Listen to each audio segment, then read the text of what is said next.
High বন্ধুরা, আশা করি তোমরা সবাই খুব ভালো আছো। আমিও খুব ভালো আছি। তোমাদের জন্য আজকে নিয়ে চলে এলাম একটা নতুন ছোট্ট রেসিপি। এটা তোমরা প্রায় সবাই করে থাকো এবং জানি আজকে সানডে যেহেতু সবার বাড়িতে এটা প্রায় হচ্ছে, তো তোমাদের জন্য সেটাই শেয়ার করতে চলে এলাম। প্রথমে কড়াইয়ে তেল গরম করে আমি আলু আর পেঁপেটা ভালোভাবে ভেজে তুলে নিচ্ছি। তবে একটা কথা বলে রাখি, যারা এখন আমার চ্যানেলটিকে সাবস্ক্রাইব করোনি প্লিজ সাবস্ক্রাইব করে দিও, যাতে নতুন নতুন ভিডিও বানানোর উৎসাহটা পাই।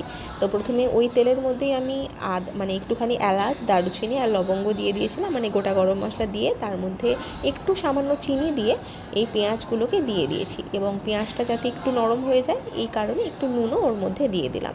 দেখো এবার ভালো করে আমি নেড়ে নেব। আর চিনি দেওয়ার জন্য এর কালারটা একটু লাল লালও এসে গেছে, মানে একটু কালচে ভাবটাও এসছে, ঠিক আছে। এবং তারপর আমি একটা ছোট্ট টমেটোকে ভালোভাবে মানে কুচি কুচি করে ওর মধ্যে দিয়ে দিয়েছি এবং দিয়ে ভালোভাবে নাড়িয়ে নেব যতক্ষণ না টমেটোটা ভালোভাবে কষানো হয়ে যায়। এবং ওই কষানো হয়ে যাওয়ার পর ওর মধ্যেই আমি সামান্য 2 চামচ মতো প্রায় একটু আদা আর রসুনকে একসাথে পেস্ট করে নিয়েছিলাম, সেই পেস্টটা দিয়ে দেব এবং পেস্টটা দিয়ে ভালোভাবে এটাকে কষিয়ে নেব যাতে কাঁচা গন্ধটা চলে যায়।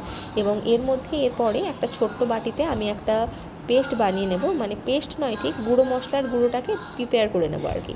কারণ গুঁড়ো মশলাটাকে ডাইরেক্ট দেবো না, তাহলে ওটা না একটা পোড়া ভাব এসে গেলে একটা গন্ধ বাজে হয়ে যায়। তাই জন্য আলাদা করে মিশিয়ে নিয়ে এটাকে আস্তে আস্তে মেশাবো।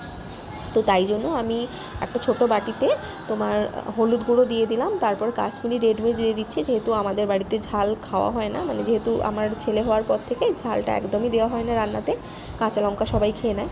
তো এবার ওটাকে হলুদ আর লঙ্কার যে কাশ্মীরি লঙ্কার পেস্টটাকে ভালোভাবে জল দিয়ে গুলিয়ে নিয়েছি এবং ওটা কষানোর সময় মশলাটাকে শোকাতে একটু একটু করে ওই পেস্টটাকে অ্যাড করবো, মানে ওই যে গুঁড়োর যে জলটা ওটাকে অ্যাড করবো। ভালোভাবে কষিয়ে নেব যাতে একদম কাঁচা গন্ধটা চলে যায়। এবং যেহেতু মাংসটাকে আমি আলাদা করে, যেহেতু মাটন খাসির মাংস, তাই ওটাকে আমি আলাদা করে সেদ্ধ করে নিয়েছিলাম। তো আলুটাকে তো সেদ্ধ করা হয়নি, তাই আলুটাকে ওই মশলার মধ্যে আগে থেকে দিয়ে একটু কষিয়ে নিলাম। এবার একটু কষানো হয়ে যাওয়ার পর ওই কষানোর মধ্যেই, আলুটা যে কষিয়েছিলাম ওর মধ্যেই আমি মাংসর মিশ্রণটা দিয়ে দিলাম। সেদ্ধ করা মাংস, বেশি সময় লাগবে না। প্রেসার কুকারে আগে থেকে আমি নুন এবং হলুদ দিয়ে মাংসটাকে সেদ্ধ করে রেখেছি।